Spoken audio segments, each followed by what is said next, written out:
The first time I saw Earth from space was on the space shuttle. My first flight, I flew to the station on the Space Shuttle Discovery, and I do not remember if we were over land or water or night or day. I just remember being impacted by the view. Like not believing, first of all, not believing that I'm floating in this place that I was in, not believing, first of all, not believing that I'm floating in this place that I was in, that was kind of amazing enough on its own. And then to be able to put my face in that window and see home below was awesome. I want to reach audiences that might not even know we have a space station, might not know that for almost 20 years we have been living peacefully, successfully in space on this mechanically created life support system with people from 15 different countries doing work that is all about improving life on Earth.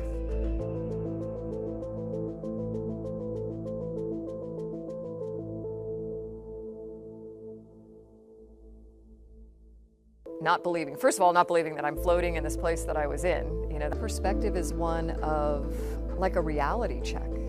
Blackest black I've ever seen. Might not know that for almost 20 years, we have been living peacefully, successfully in space.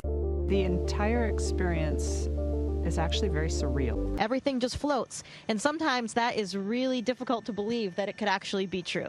It almost doesn't seem real. It's so amazing and such an incredible feeling that it's difficult to believe sometimes that it's actually happening. It almost doesn't seem real. Difficult to believe that it could actually be true. I'll tell you, it is still difficult to believe that this is happening. I came back and my memories were there, but it almost didn't seem real. And believing that it could happen, how insignificant really we are as humans, and the impact that it has when you look back on the Earth for the very first time with your own eyes. It's realizing really how insignificant we are as humans. It's realizing really how insignificant we are as humans. Really how insignificant we are as humans. Insignificant we are as humans. I know this looks like animation, but it's actually really real. So there's the space station. I love that this is not animation. This is film taken by a shuttle of the space station. And so this is real. God, it's not dude. animation. And this is our space station. This is a movie. This is not a drawing or a cartoon. It's really a movie. And I love this video because it looks like animation, like something that somebody made, but it's actually real footage. And it came up in the payload bay of the shuttle, and that's the docking ring you see right there. That video, again, doesn't really look real. The space station itself is, I like to see pictures of it. It looks to me like it's an animation, like this was a cartoon, but that's a real place. You notice anything strange? Do you notice anything strange? It seems that Mr. Fake Astronaut is about to get lost in space, isn't he? What is like holding him to this ISS? I don't see any wires, nothing.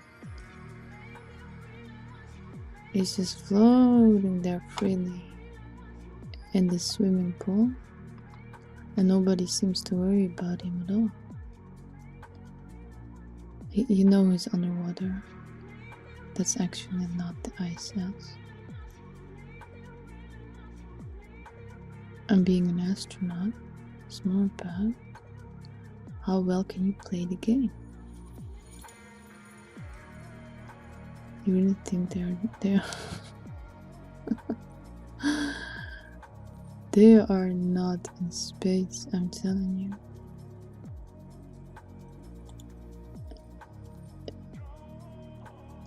They're underwater.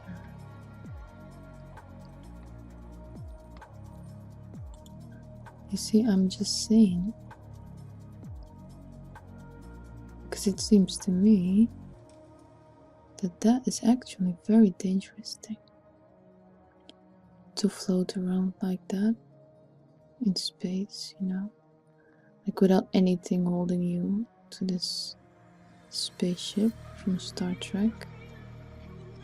Why is that not necessary? Oh yeah, I'm just missing something, right? What is he doing?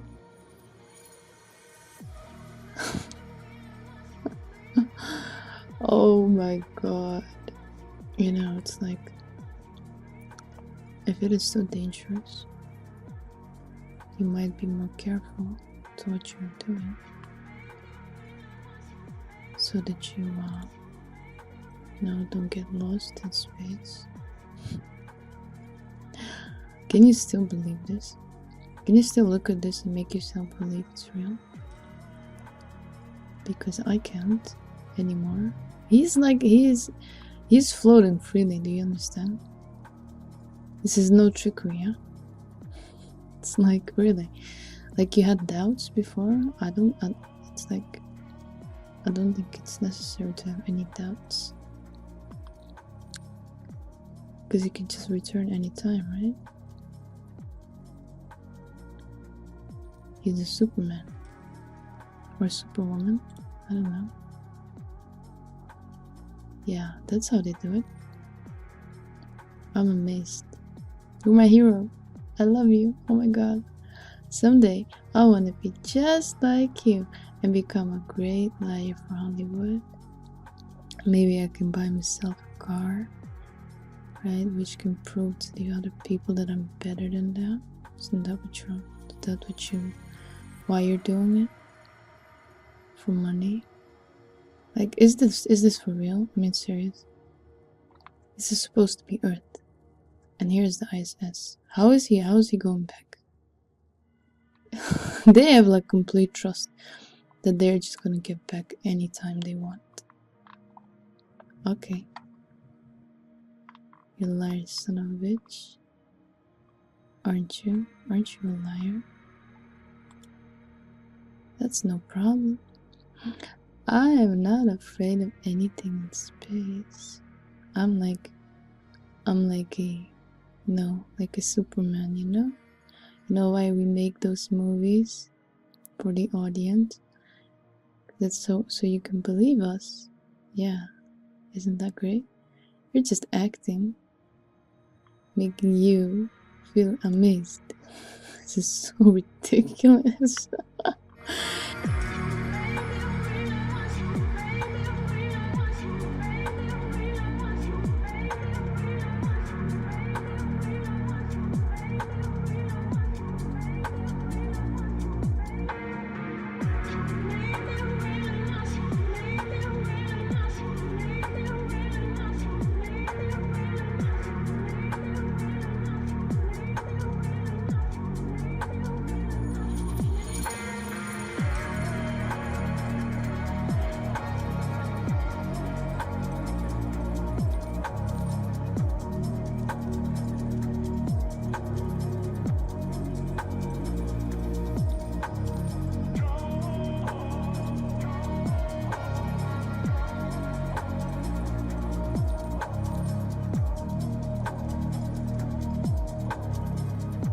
Not believing, first of all, not believing that I'm floating in this place that I was in. Not believing that I'm floating in this place that I was in.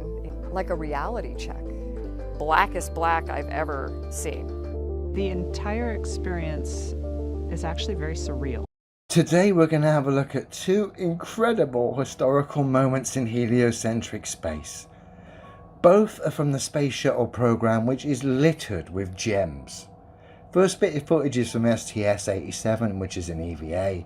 So let's have a look at these two incredible bits of footage capturing two historical moments in space.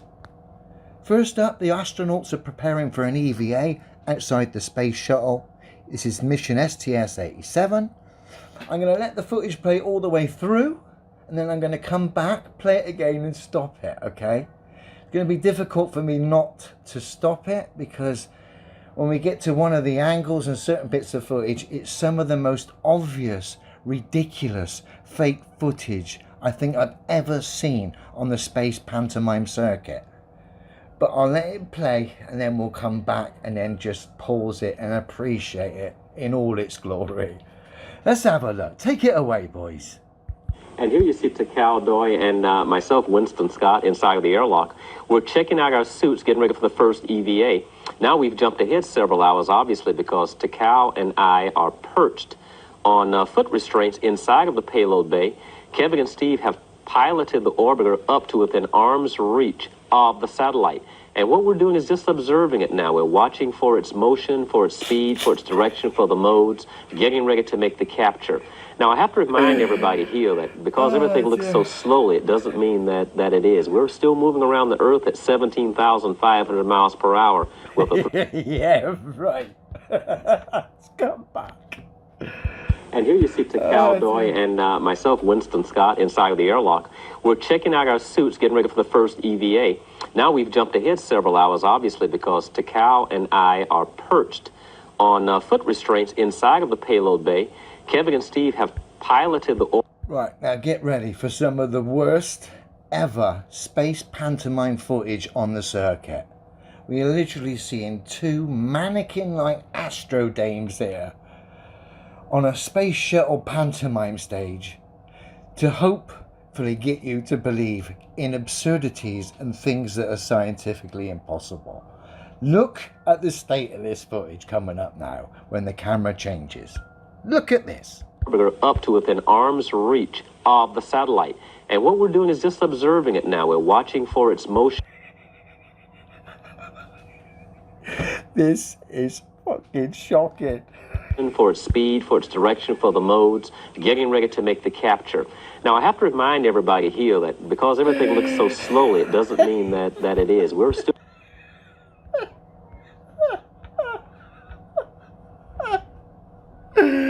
What we're doing is just observing it now. We're watching for its motion, for its speed, for its direction, for the modes, getting ready to make the capture. Now, I have to remind everybody here that because everything looks so slowly, it doesn't mean that it is. We're still moving... Oh, dear.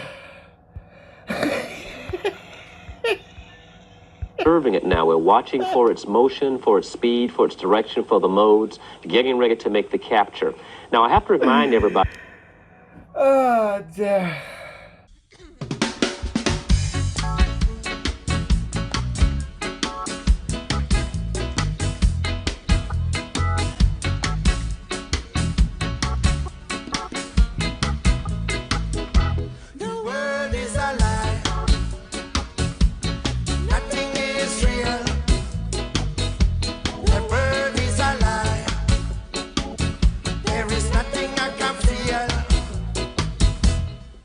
Mama didn't tell me that the world is unreal. Imaginary story, lies and unreal. The truth, the lies, and the truth and fairy tale lies don't have a Prince of Wales. I never get told what is real and true. That's why I put truth out of the blue. Never really did. No one really cares that our heart it hurts. This world is nothing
beaucoup. Merci.